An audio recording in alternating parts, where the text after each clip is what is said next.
Shannon Jones, who's the owner of Timeout at Shannon's Barbershop, has been cutting hair for 30 years, but his start in being a barber has humble beginnings. I would just be in the basement with some of my guys looking at basketball on TV, maybe 13, 14, I was always cutting hair.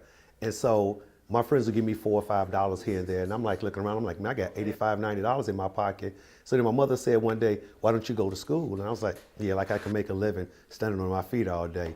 Hence, 30-some years later. Shannon's shop has been featured in many magazines from Rolling Out to Dime magazine, but there's one publication that stands out and makes the shop unique.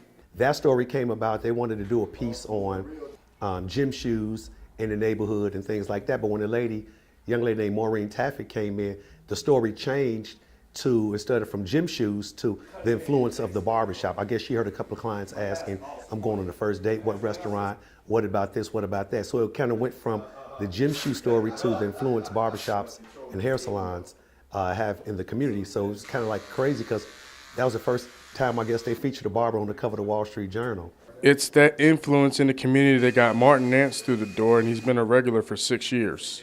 So I originally moved to Chicago for work and was looking around, asking around for recommendations, and a good friend of mine suggested that I check out the shop. So word of mouth brought me in, and I've had a great experience ever since.